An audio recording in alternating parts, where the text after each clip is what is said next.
dual brush pens. We have a lot of people in class tonight, so we've turned off public chat for this class. So if you have any questions, you can shoot me a private message in the chat and I will answer it, or I will stop Grace and have her answer it so that everyone can hear. Again, this is Grace. She is your instructor tonight. She's a member of our design team at Tombow, and she's going to teach you guys all about the dual brush pen and some different brush lettering techniques, lots of blending. She'll show you guys both tips of the dual brush pen. You're gonna have tons of fun. We still have people who are coming to class, so we'll wait just a few minutes before we get started, let people get in from the waiting room. But again, my name is Brittany. I am from Tombow. We have the public chat turned off for this class because we have so many of you guys. So if you have questions, just ask me in the chat.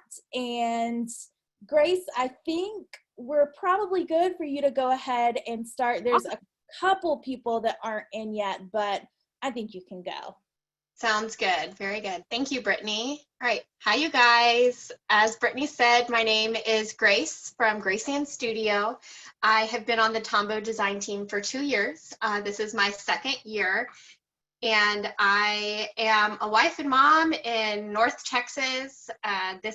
Lettering is my gig, lettering and illustrating and drawing and all of that fun stuff, and specifically educating people on how to do that and how to use Tombow products to letter and illustrate. So today we are going to be talking all about our lovely dual brush pens.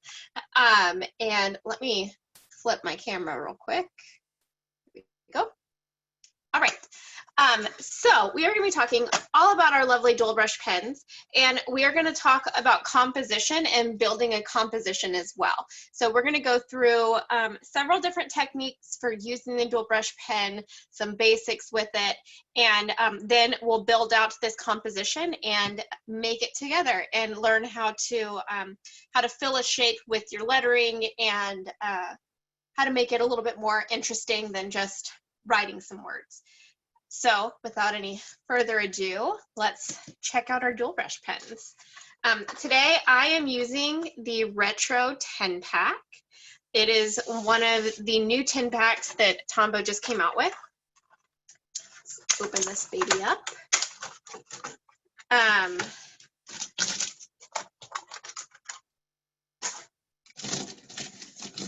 So the dual brush pen, and you know what, let me flip away from this so we can play a little bit.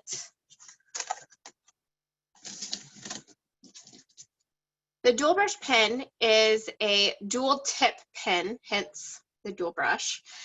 One side of it is the flexible brush tip. And if you've ever used the Tombow dual brush pen before, this is probably the end that you have used the most. But today we are actually going to use the other side quite a bit too. And the other side is, of course, the bullet tip. So the bullet tip and the brush tip, obviously they both share the same barrel. They have the same ink, which is water-based.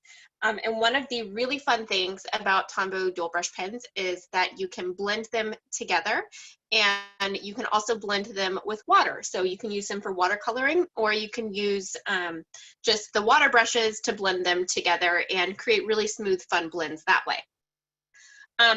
First, before we get into that, you guys should have been emailed a handout. It looked like this. This is going to be just a really good reference sheet for you guys. These are my favorite lettering supplies. So one thing about the dual brush pens is that specifically the flexible brush tip, it is a fabulous tip. It's a very large tip, and you know, you can do very large line work or also very thin line work.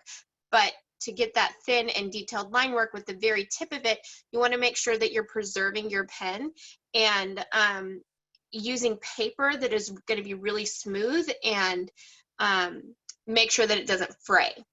So the papers listed on this page are great for just lettering, and then some of them are better for blending. And I have, you know, written out to the side which ones are better for which. So you guys should have access to that. If you don't yet, just be patient. I'm sure it's coming. And then below that, there are just some pens and extras that basically are just little bonus information for you guys. But for the most part today, I am going to be using a mixed media paper. It is a smooth mixed media paper, so it is safe for my dual brush pens. It's going to be a little bit rougher than, say, marker paper, which is just extremely smooth. But with this thicker mixed media paper, you can use water to blend them, and you can also you can just blend the markers a little bit more easily, because the way that blending works is with the dual brush pens, the ink sits on top of the page for just a little bit. So you notice if I go like that, it smears, right? So it has a little bit of time before it really soaks in. And so in that amount of time that the ink is sitting on top of the page, that is your opportunity to get the best, smoothest blends. So that is why I like mixed media paper for this, because it's thicker and it can handle more ink, and also that ink sits on top of the paper for quite a while, so you have a little bit longer to create those blends with different colors. Let's start just by, you know what, I'm going to use yellow and blue. So I grabbed 062 and 373 out of my 10 pack. You can pick any two colors, just you want to make sure that they're pretty different just for this explanation.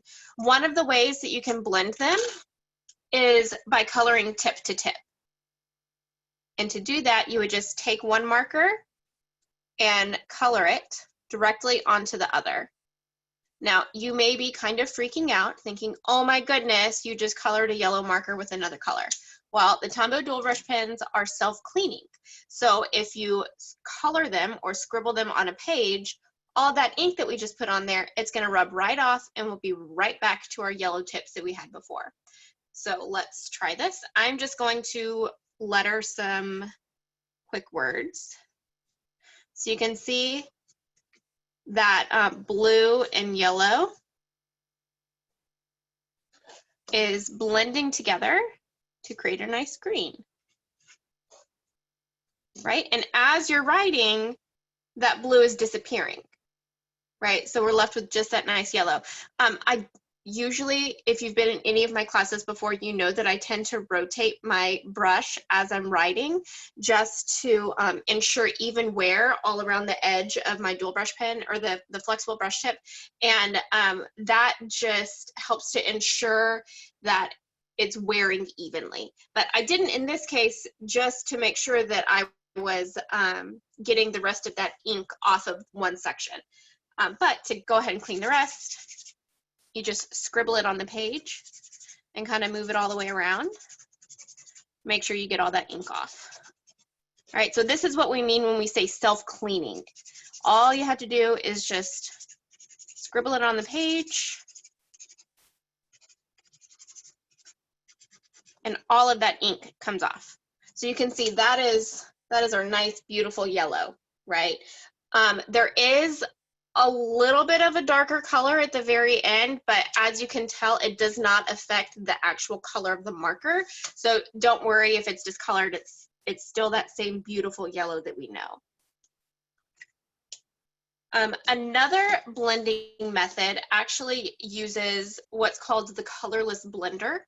And this one is number N00. And this is going to be a tool that you can use to blend the colors together. You can use it to pick up color and actually color with it, or you can use it to pull some of the ink together and blend it that way to create some nice smooth blends.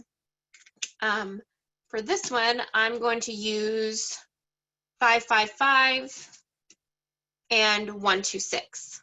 Okay, so just pick any two colors. They can be the same or different for this one. We're just gonna pull our inks together. So in this case, I am going to write, let's see, I'm going to write hi.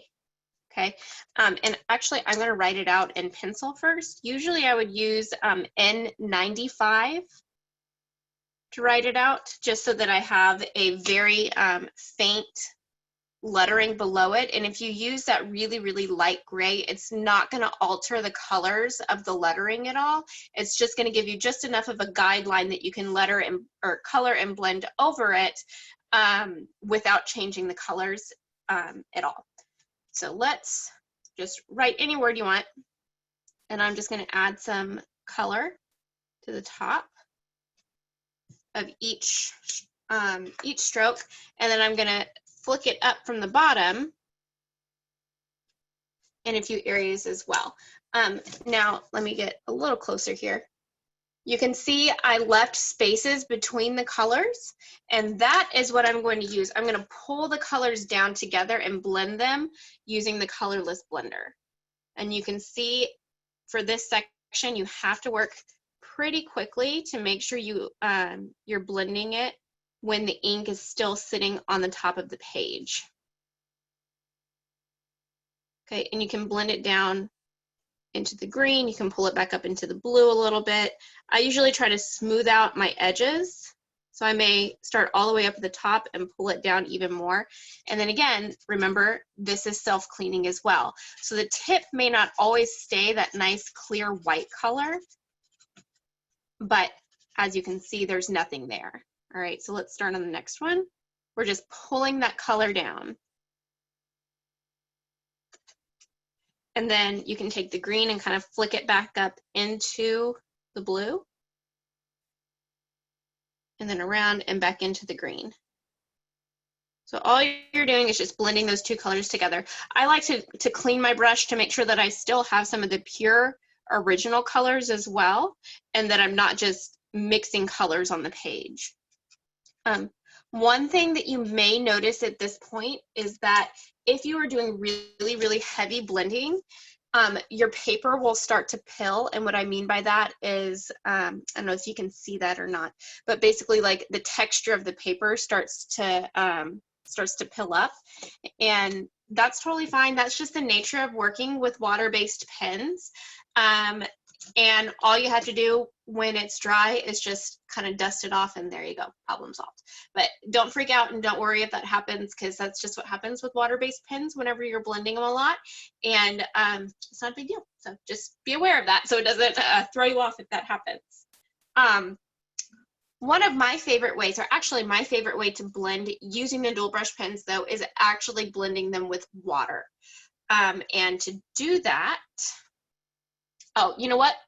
Before we get to that, I just want to show you, you can blend together with just the two pens as well. You actually don't have to use the Colorless blender. It's just going to create that third nice blend for you. But for example, if you have two colors that are really close together, like 403 and 373, or even 555, I'm just going to kind of add some color on the page. So that was 555. Now I'm laying down a little bit of 403, and I'm just going to blend it back into 555 and work it just the same way that I did with the Colorless blender.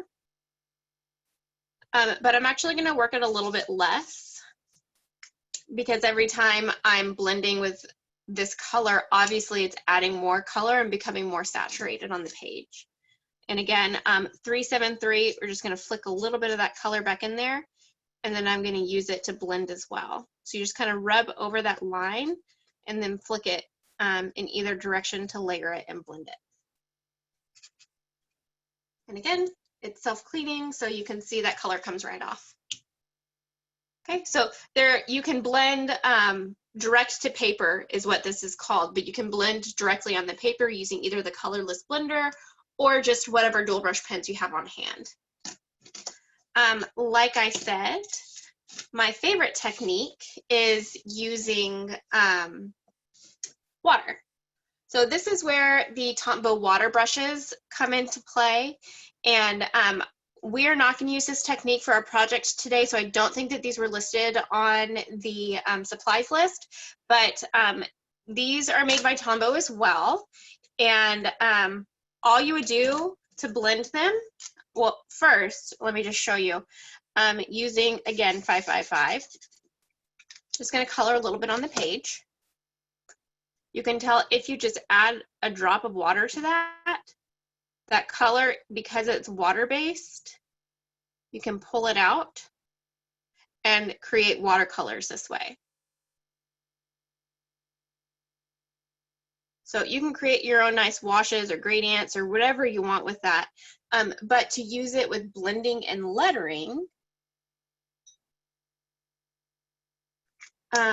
you would basically take the same approach as you did with the direct to paper, but instead of using another color or the colorless blender, you would blend them with water instead.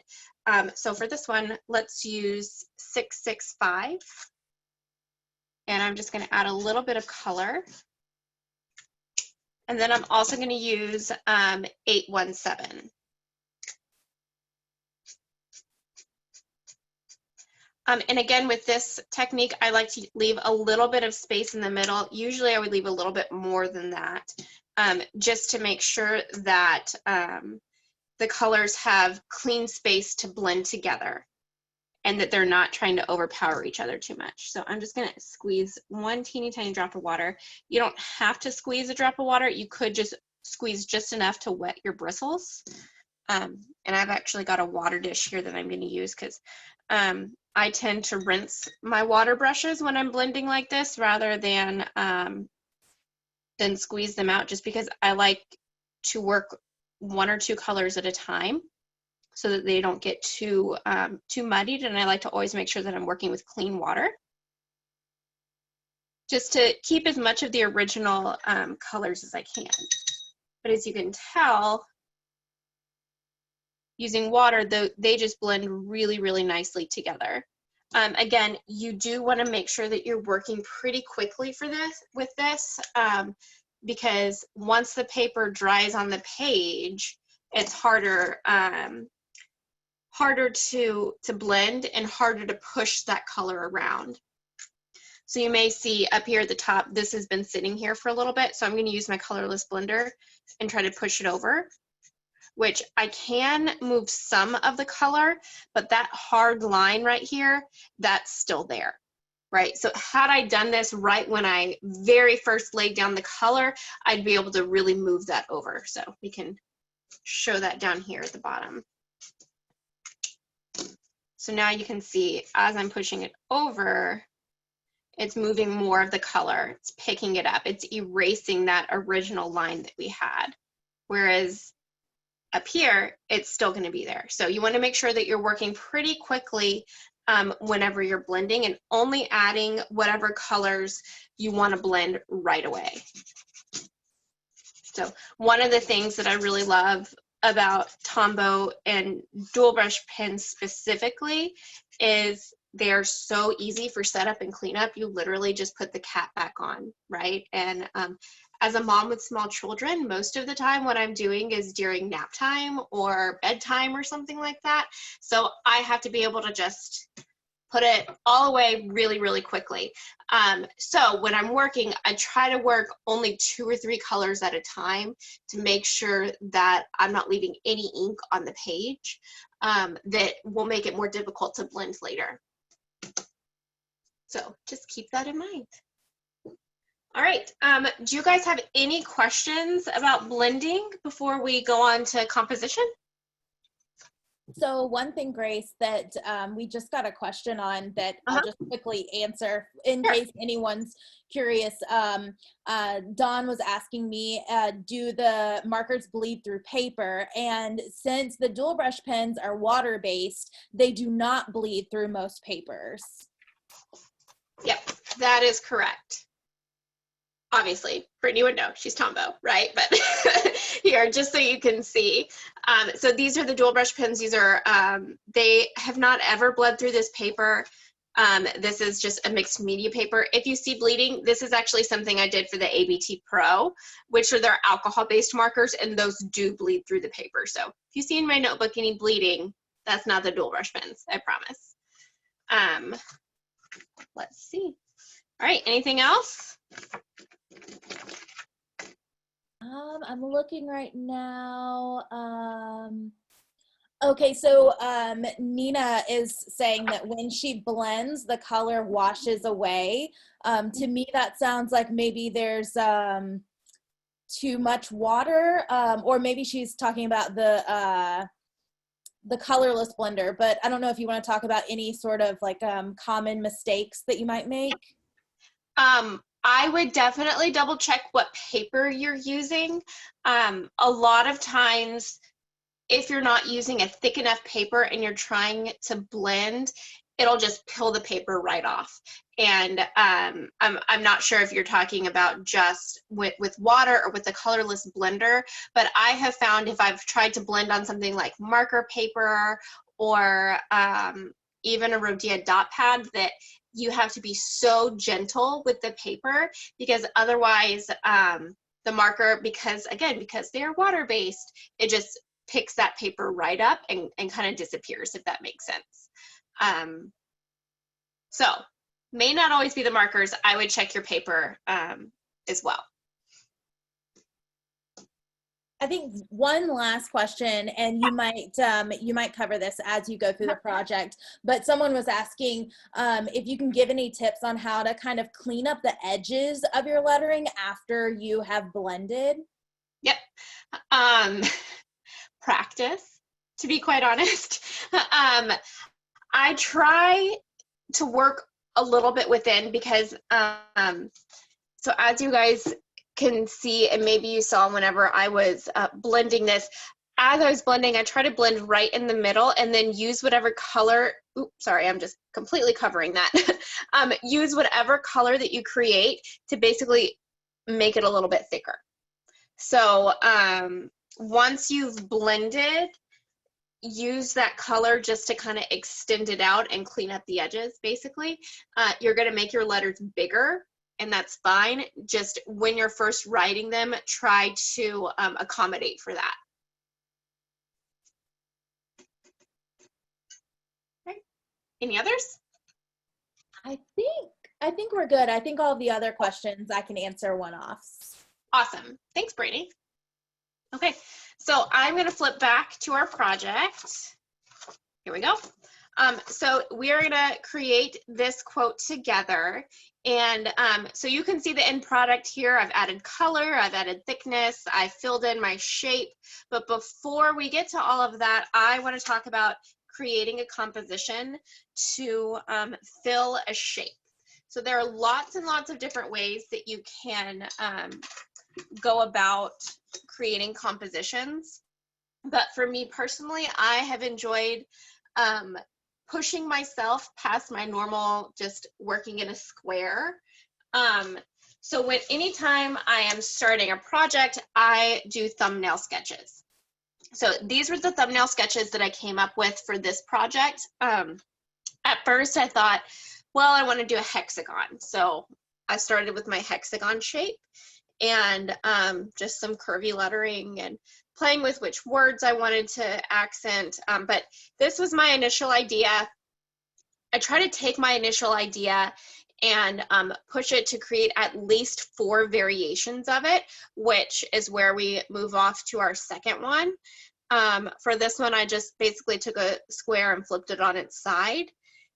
And, you know, just wrote in my letters. And this one, I just wanted to emphasize only the word just. So I had everything else be pretty simple and straightforward, and just made just script. And then for my third one, I just elongated it a little bit and tried a different style rather than just my regular print lettering. I added some flourishing, and you'll see that is one big way that you can fill shapes is by pushing your flourishing. You can see on number 2, I used my J and the T to fill space that might not have had any words in it. And the same thing on this one. If you use flourishing, you can fill a lot of spaces and really fill that shape out with letters rather than just leaving a bunch of negative space. So for this one, I actually opted to keep everything in print, but I'm still adding a few flourishes to fill the space in that way. And then finally on the last one, I just did a simple circle, but I changed the angle and again, used some flourishing and ligatures to fill in the space, and then a little bit more bounce lettering to extend it. So at this point, it does not have to be perfect. You are just trying to get a general layout and style. And then from there, from all of your initial ideas, you can choose one and build it out. So obviously I went with choice number 2 because I thought that this would be the best way to focus on the blending technique and less about puzzling together the lettering. So we went with number 2. To start building it, I start by using my pencil to build in my shape. I'm actually gonna flip these up here.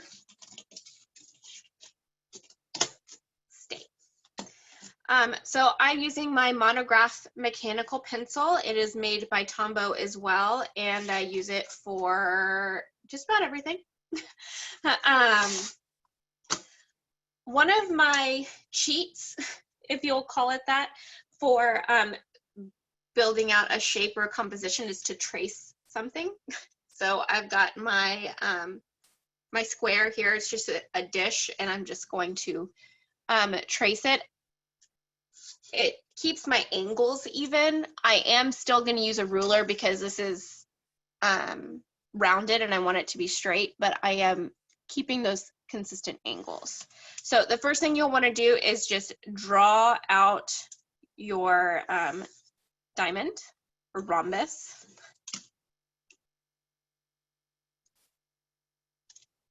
My daughter starts kindergarten next year, so I'm trying to get in the habit of calling diamonds rhombus instead so that she, you know, recognizes the word.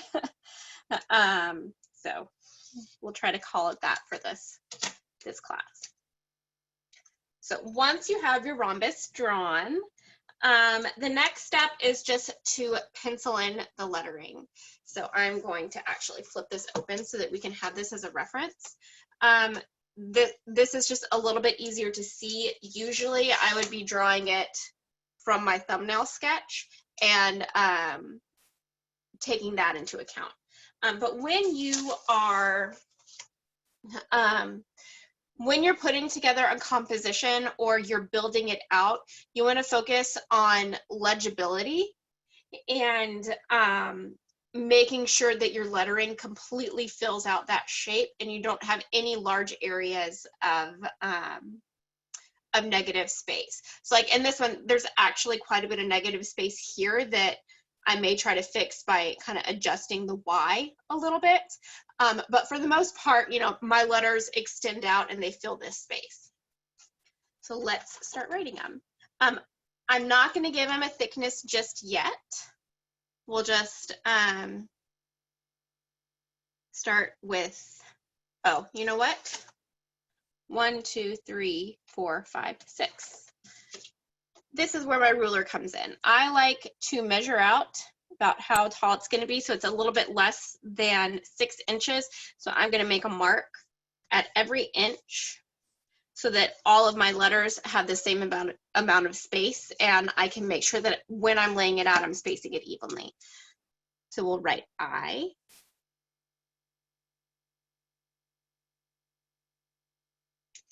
And then, where'd my, like, right below that. And you can write this in whatever style you like. Obviously, I am just going with a sans serif option. When you're choosing fonts, try to limit it to just two fonts that vary from each other but complement. So if you have one really thick one, try to go with a thin thin option, or if you have one script, try to go with a print option, or a sans serif with a serif. Just try to make sure that they complement each other, but that they're also different enough that they don't look like the same font, or same style rather, because they're not fonts, written just a little bit differently. So for the next line, we have you just, and I'm actually not going to write you first. I'm going to write just out, because I know that I want that to start right about here, and I want that to be the main focus of this. So I'm going to write just, and then we'll come back and we'll fill you in that space. And I think that'll take care of our negative space problem in that original. So we'll start right about here and really exaggerate our descender. As you are writing this, make sure that you're leaving enough space to add thickness to your letters as well. I'm actually gonna erase my U because I don't really like that one. So don't be afraid to use your eraser. That's what it's there for. T's wonky. So essentially at this step, you could do this on tracing paper before you get here and then transfer it over. Again, I'm a mom to small children, so I don't always have the luxury when I just want to get a final piece done. I don't have the luxury to go through a lot of tracing paper all the time. So I tend to just use pencil and paper and really try to work it out at this stage. So I'm trying to bring it down just a little bit, and then I'll start my T here to bring it out to the end. All right. Now we will fill in our U. So again, we want to keep it right about in this level so that it's still on the same, same line as just, but I'm going to adjust it just a little bit from that original to fill the space a little bit more.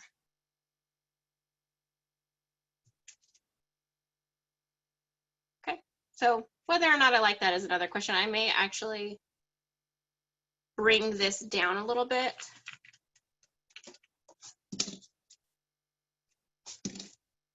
To give the word you a little bit more room. So it's all trial and error, and that is why we have a pencil, right? And now there's not enough space between words.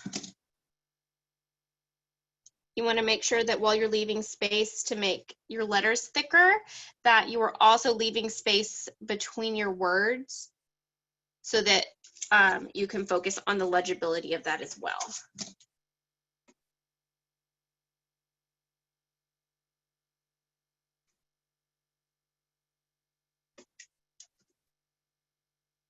All right, I think that works for us for now. Okay, so then the next level is the, and then way, you, and R. So we'll fit the right here in this space. And again, we're gonna kind of puzzle it right below this S, and I'm gonna bring the S up a little bit to give the H a little bit more room. And you'll see, especially with my E's, I'm playing with the lines and how far they stick out to make sure that I'm really trying to fill that space. And my W, I'm going to do the same. I'm going to work it around the rhombus. And probably make that a little bit smaller too.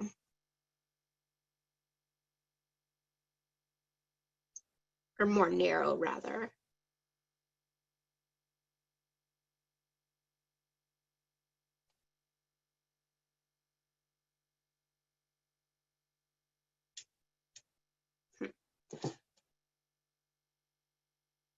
I'm going to make this a little bit bigger to make a little bit more room down at the bottom, so it's not going to be a perfect rhombus or a perfect square on its side, and that's totally okay. I may actually make it a little bit bigger up here at the top too, do, just to give that eye a little bit more space, and that's fine. You know, it's your own piece, so just make adjustments as you need to. Maybe you did a better job of making it fit in. That's awesome. All right, then that gives our eye a little bit more room to breathe, because you want it to fill the space, but you also want it to have a little bit of room to breathe.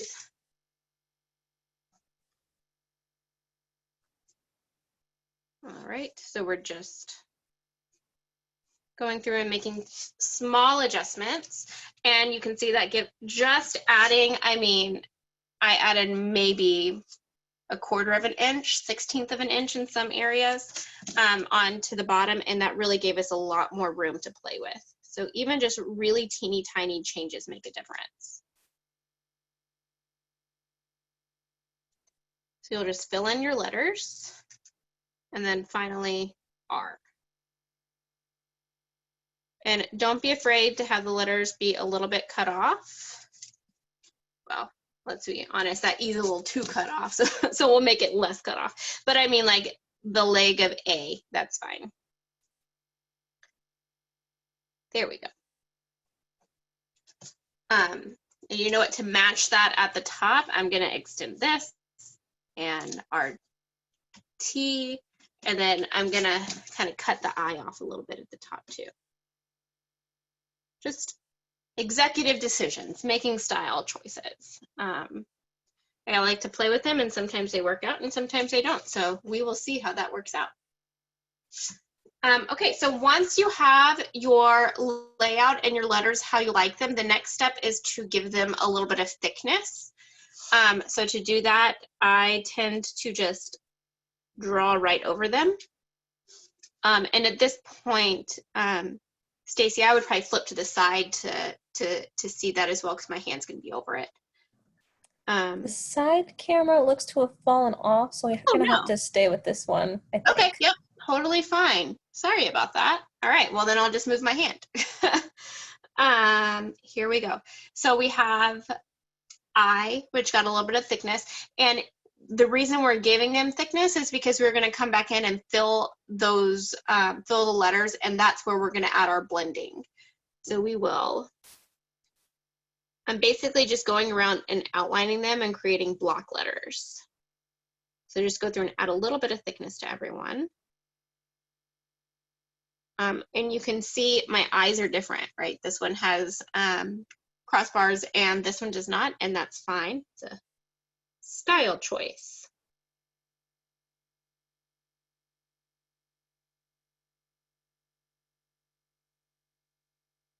Just add thickness and try it to keep space between your letters, but really make sure that you're maintaining the space between your words. If your letters are touching, I think that that is more fine than if your words are touching, because you really want to make sure that it's legible. That is by far the most important part of any piece. If people can't read it when you're done, then what was it good for? You know? Here we go. And for just, I am not going to make that monoline. I am actually going to draw a little bit of faux calligraphy here. So I'm just going to thicken my downstrokes and then have a really thin line for my upstrokes. I tend to draw a straight line straight across the top of the downstroke, and that just helps me to keep all of my letters a little bit more centered. So just like if you were drawing with a dual brush pen, I am tapering the downstroke down towards the bottom to where you would be transitioning from a downstroke into an upstroke. And then we'll just make that upstroke really thin.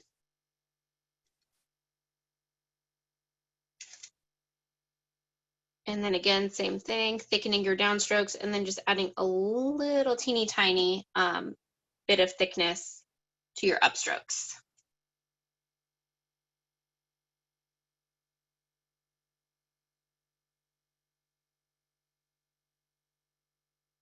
So this is, well, I say this is the most tedious part, but blending is pretty tedious too when you're working with a lot of colors, but at least it's fun because it's the dual brush pens and there's colors.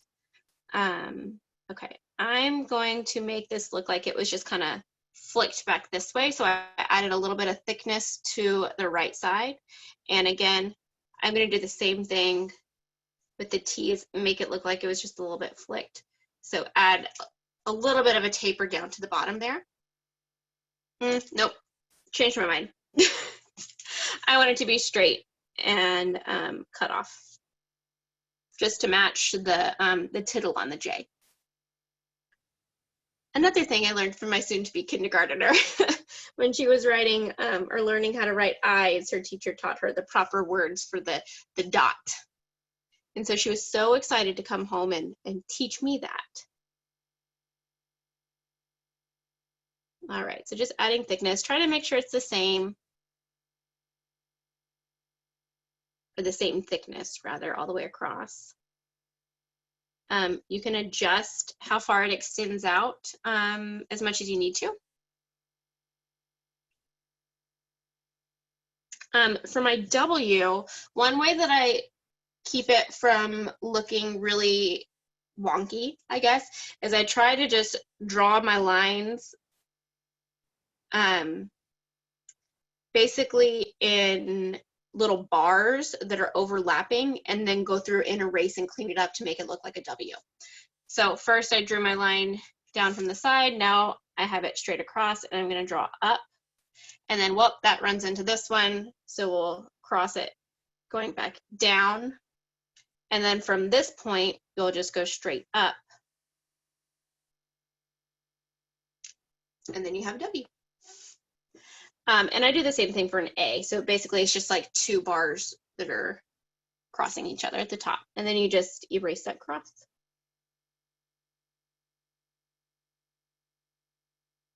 So my favorite tool for cleaning these lines up is actually the Mono Zero eraser. It's a precision eraser that Tombow makes and is available at Michael's. And I love it. The monograph mechanical pencil and the Mono Zero eraser are definitely two of my favorites for this kind of precision work. It just makes life a lot easier. Because as you can see, the monograph mechanical pencil has a really nice dark lead, but it's also really easy to erase. Which is great because I always end up doing a lot of erasing and reworking and all that fun stuff. All right, down to our last word.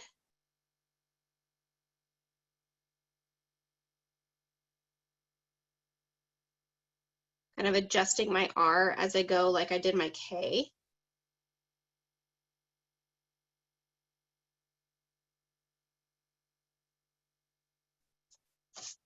All right.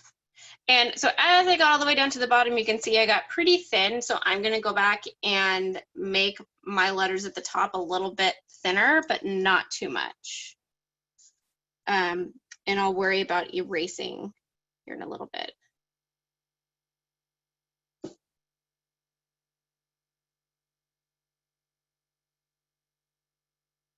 Okay. So now that we have our letters built out, I'm going to find my eraser. Pause for just 1 minute.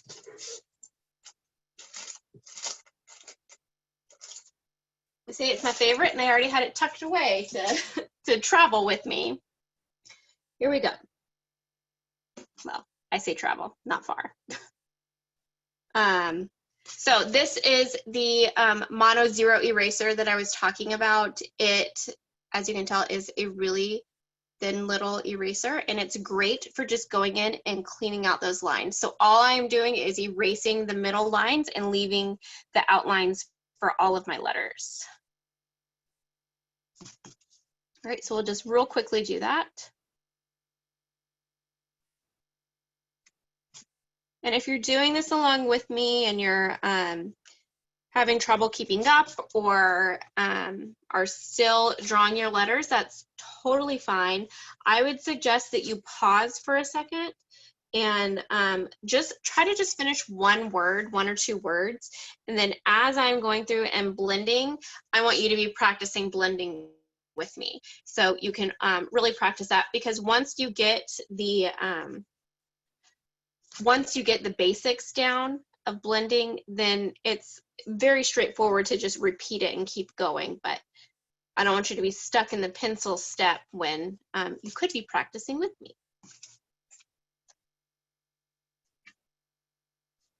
Here we go.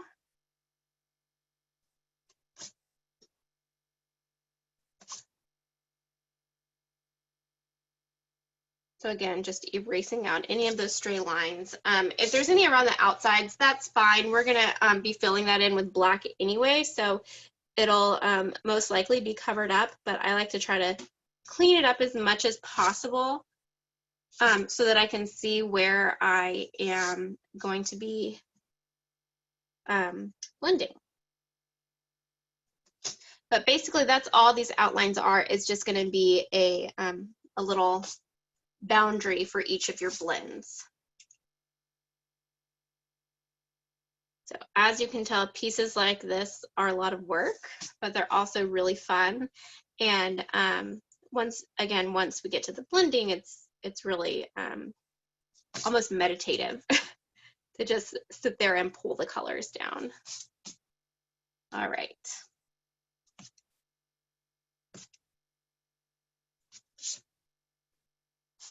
So that's cleaned up pretty good.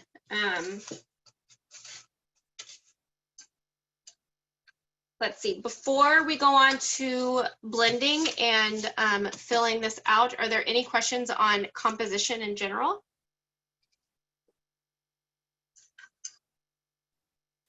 I'm not seeing any. Awesome. Yeah, if anybody has a quick question that you want to shoot to Tombow, then I can ask it to Grace. Looks like Mary says she's good. Great. All good. Awesome. All right, well then let's get blending, because that's the most fun part anyway.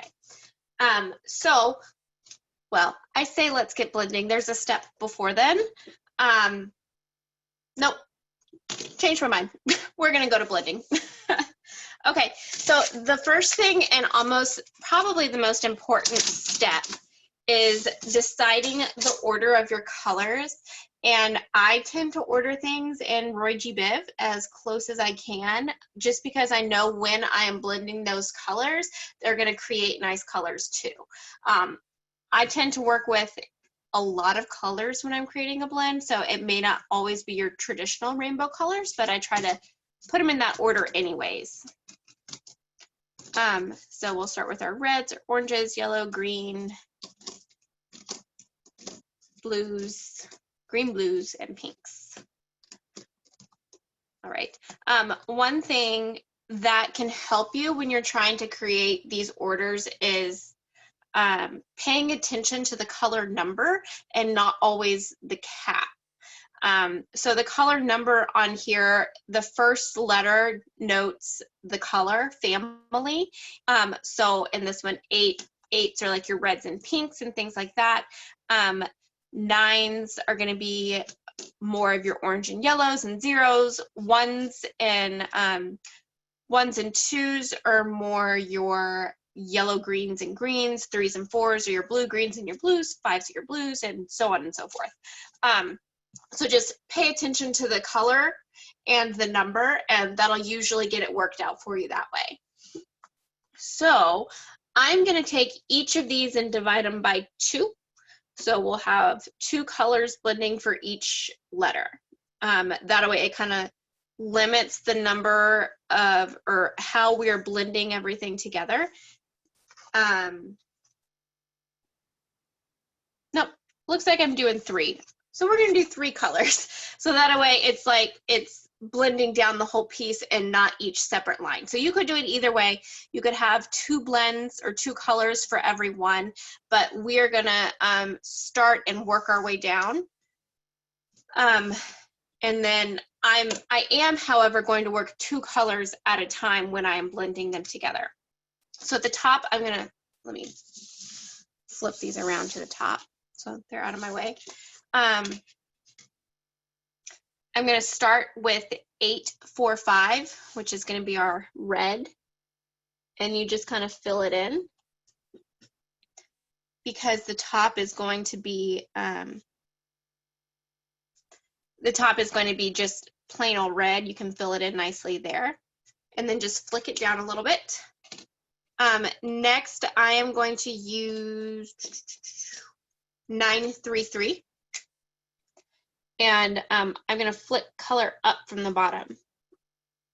Okay, I'm going to fill that eye in a little bit more, but I am going to flick the color up, and then I'm going to leave a little bit of space between the two colors. And then take N00, your colorless blender, and just blend those colors where they meet until they blend nicely. And the really fun thing about filling a shape is that when you go through and you create these blends first, you don't really have to worry about getting outside the lines, because you're going to come back with black and cover it up anyway. So another tip for cleaning up your blends afterwards, or your letters afterwards, is to outline them. That's another option as well.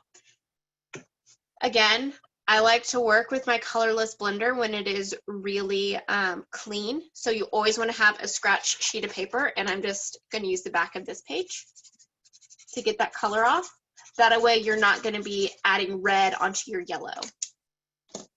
Okay, so I'm going to take 933 and add just the teeny tiniest little flick of color to the top of K.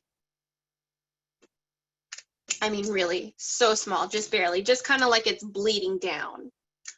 And then I'll take 873, and I'm going to do pretty much to the base. And again, leave a little bit of space between the two. And since I've got two colors here, I'm going to blend them together. And I actually like to go down the whole color. And this helps when you're, you know you're going to be adding another color there as well, because it helps you to kind of extend that color down and fade it. And then that way, when you're coming back with the next color, which in our case happens to be yellow, there's already that faded blend happening there. So as that color soaks into the paper, you have less to worry about.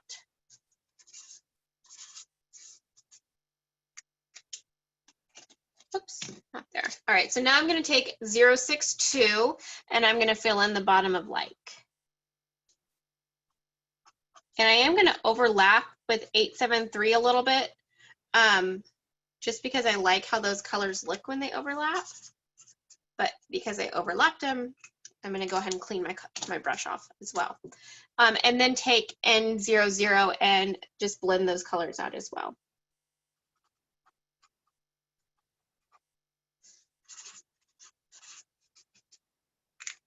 All right. For our next line, I'm going to take, again, 062 and color just the teeny tiny very top. Not even on all of them, for just.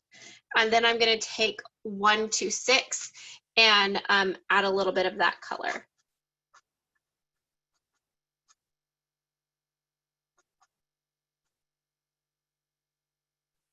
I'm trying to keep it so that each color has its own line. Another way of doing that is to measure off where each color is going to be and place some marks. I'm just doing this a little bit more organically so that we can focus on the blends though, so I skipped that part. But if you want your colors to be really nice and even and make sure that you have enough space for everyone, you can always go through and just add a few little tick marks off to the side. So now again, we're going through and blending out that green. The green does overtake quite a bit of that yellow, so be aware of that and be very light-handed. And you may need to clean your brush a little bit more than you usually would, just to make sure you're getting that green off. And at this point, again, because the longer that color sits on the page, the harder it is to push around. You want to make sure you're moving relatively quickly. And a lot of that, again, just comes with practice and also knowing it's okay if I color outside the lines because I'm going to come back and color over this anyways. All right. Oops. Okay, so now I'm going to take 373. And actually, you know what? I'm going to test these two colors over here because I think I'm going to cut one off. No, never mind. I'm going to keep them both. Just kidding. Okay, so we'll fill in the rest of this down at the bottom. So again, this is 373. And on the J, because it does extend so far down, I'm not using 373 all the way down. I'm actually going to use the bottom of the J with whatever colors we use for the, and maybe the very bottom of S too. All right, and then again, take the colorless blender and blend those two colors together.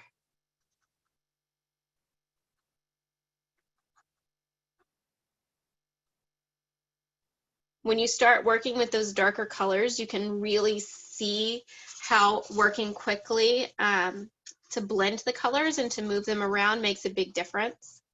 You can see what areas have been sitting there a little bit longer. They're definitely harder to push around.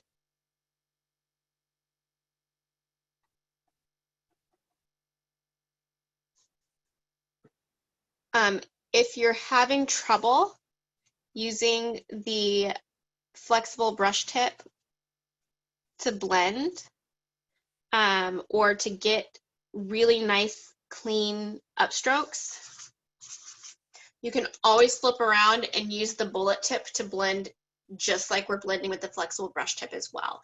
And actually, once I get past just, I am going to flip and start using my bullet tip because these letters are just a little bit thinner, just the way that I drew them. So we'll flip it and start using that side instead. All right, now to the bottom of just and the very top of the, I'm going to add 403. You can see that's just a little bit darker.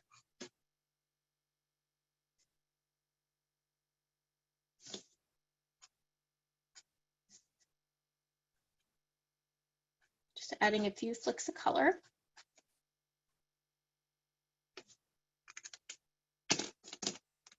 And again, using the colorless blender just to blend those colors and kind of fade them out at the bottom for the next color.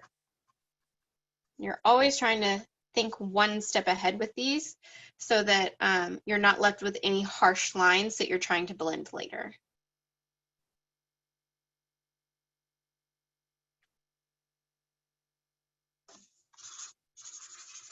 All right. So for 555, we'll use that to finish out the and also start way a little bit.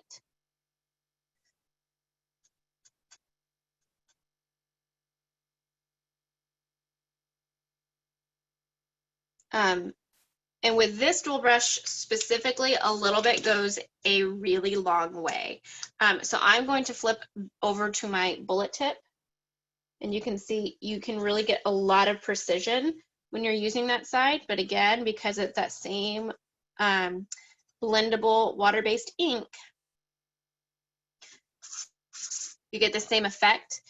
You just have kind of a lot more control. So if you are a beginner at blending, or even with dual brush pens in general, and you're just trying to do more practice, you can always practice with this side as well.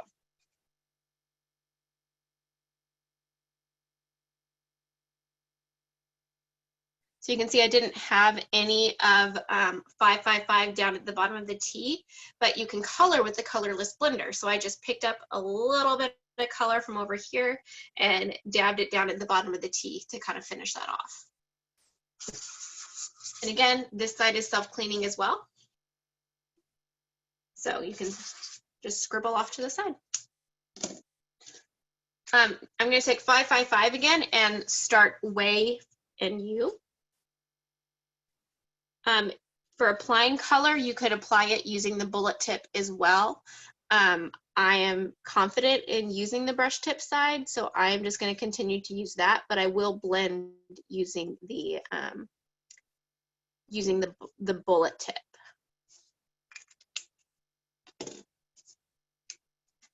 So I am just going to fade that down a little bit.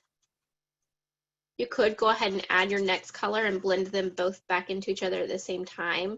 But because 555 is so such a dark color, I like to try to go ahead and blend it just as soon as possible to fade it out at the bottom, because the dark lines on 555 are really just really obvious whenever you when you don't blend them right away. So again, this is another way to kind of clean up your edges, is to use the bullet tip, and you can pull that color out to clean up the edge of your blend.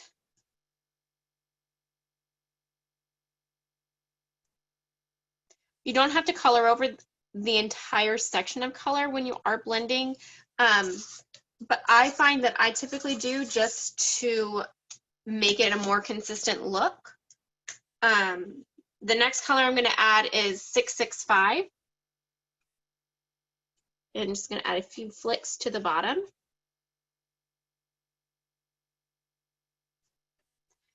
And also to the top of R. So while we're working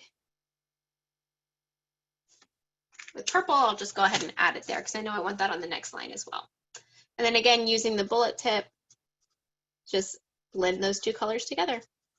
You're just pulling the colors up into each other and letting them mix.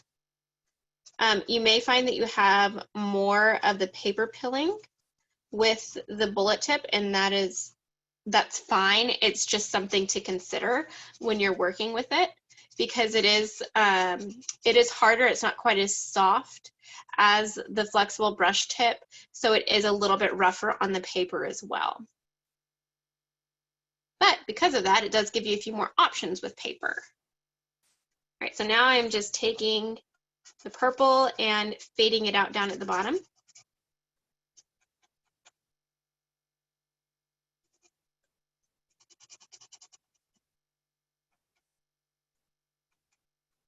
You can see when I do fade it, it creates some really nice gradients there.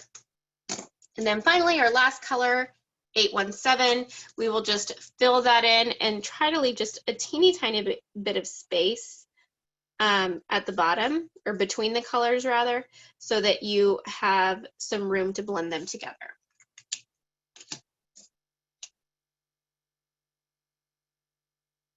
And again, the faster you can blend them, the better, because that ink is sitting on the top of the page. So it just gives you more of an opportunity to blend it together. All right. And there you have it. There's all of our blends. Are there any questions on blending before we finish out this piece?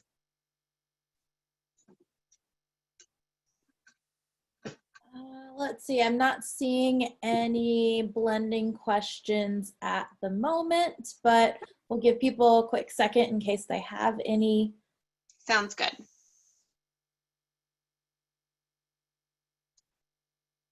Yep, I'm not seeing any, so I think you're good to move forward. All right, very good. Well, the next step is also the last step, and it is just filling in the square behind it. I like to do this by outlining my letters first and then filling in the square with my black dual brush pen. You can use either the flexible brush tip side or the bullet tip side. For this, I'm going to use a bullet tip side just because I have mostly print sans serif letters, and so I think that'll just be a little bit cleaner. So all you do is you go through and you outline your letters.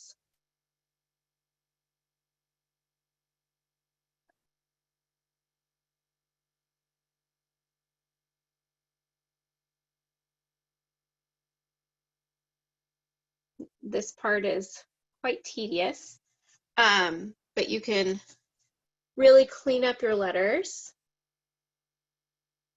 and make them look nice and straight that way as well.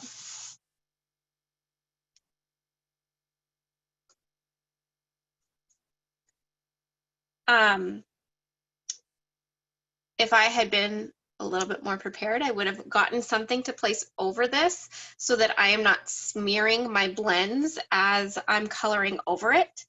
But I don't have anything out right now, so I'm just going to, oh wait, yes I do. Come here.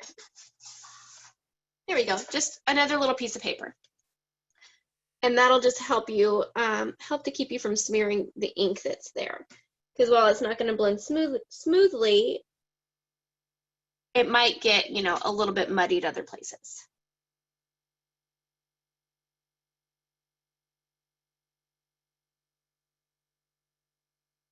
So again, we're just outlining our letters.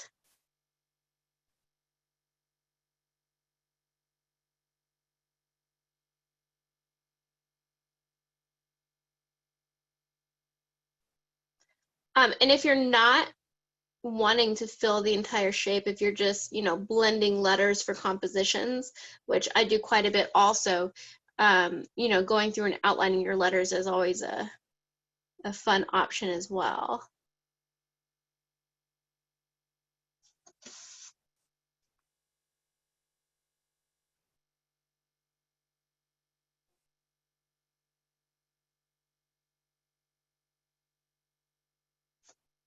Try to make sure that you're adding your outline just to the outside of the letters. A lot of times when people are outlining, they'll trace the original pencil marks. And if you do that, especially on these thinner upstrokes, you'll lose all the color. So you just want to make sure that you're just outlining the very outside of it.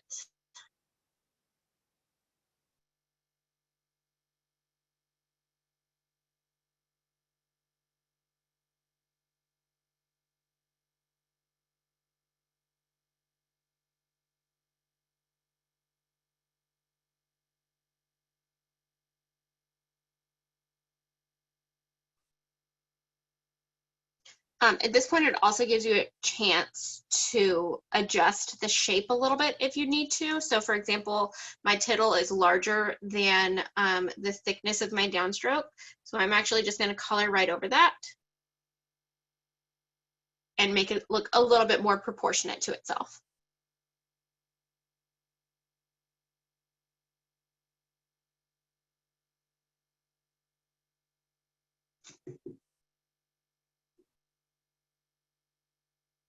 Right, so again, be especially careful with those upstrokes when you're outlining faux calligraphy or calligraphy.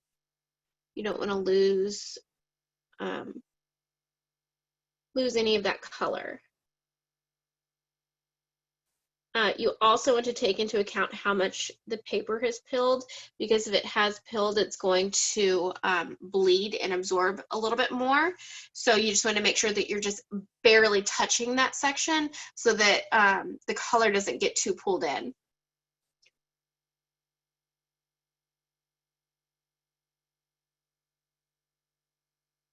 Which again, a lot of this is just practice. I have been working with dual brush pens since 2016, so about 4 years now. And if I could show you my very first one, I'm sure I have it somewhere, but it is completely frayed. It is completely trashed. And that is just because I didn't, well, first of all, I didn't know about the paper, so I used it on regular copy paper, which, oh my goodness, that was like a cardinal sin of dual brush pens. But I learned and I practiced and eventually got better with them. And that's really all it is, especially around blending. It takes time and practice and patience, but if you can just sit down and play around with it, then that's all it needs.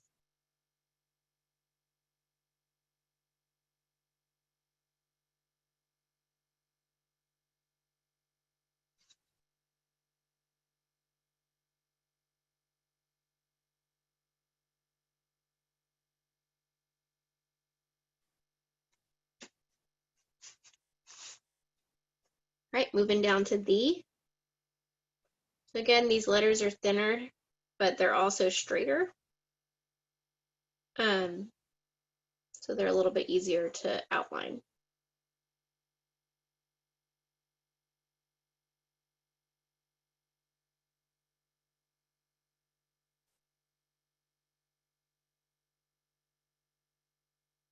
one thing that I like about the bullet tip also is that it's great for adding attributes. So for example, who said the quote. So for this one, I just added Mr. Rogers off to the side with the bullet tip side, and you know, it's 2 pens in one, right? So that was a really nice bonus for this one, even though we've actually used the bullet tip quite a bit on this.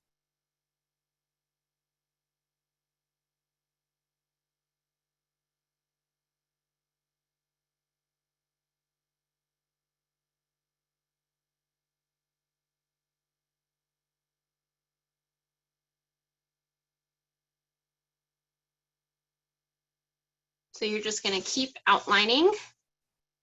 If you fill in a little bit of the spaces or any of those really small spaces like the space in the A, that's fine, because we're going to come back and do that next.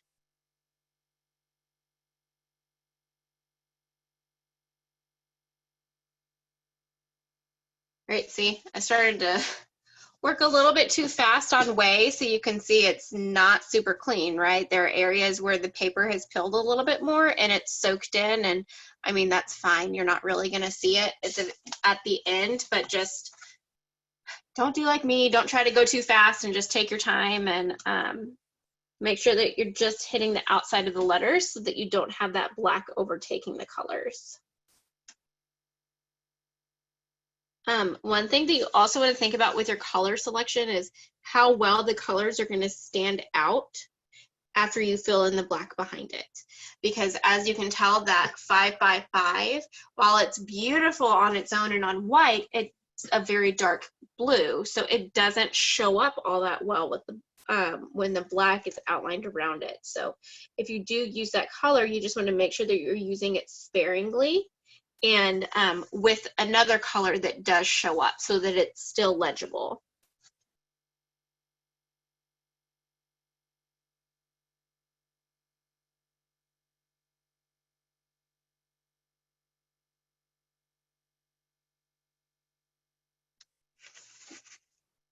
All right, last word.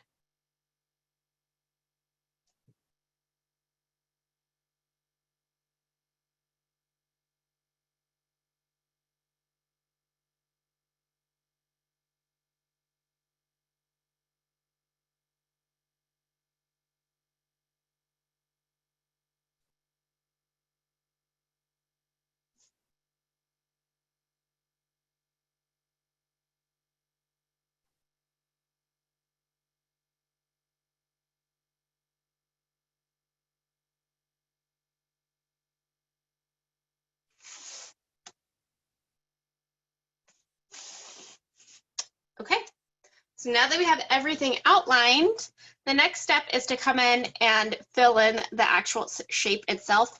And for that section, I end up using both sides of the dual brush pen.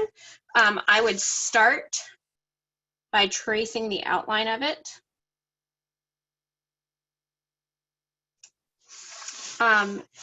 Whoops, whoa, throwing all those colors away. Here we go, come back. Okay, you can use a ruler for this point if you want it to be really nice and straight. I tend to not have enough patience for that, and most of my stuff is what I would consider perfectly imperfect anyways. So I tend to just freehand it. Occasionally you'll see me using a ruler for this type of stuff. And then finally down at the bottom.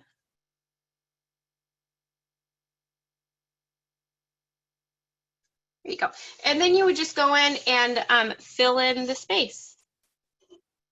You know, make sure that you're filling the entire rhombus.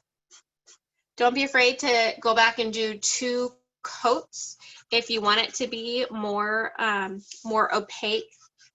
I probably wouldn't do more than 2 though, just to avoid peeling the paper on the black section.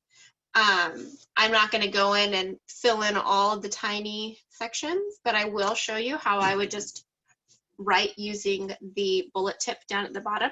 So this is a Mr. Rogers quote. So we'll just write Mr. Rogers down at the bottom.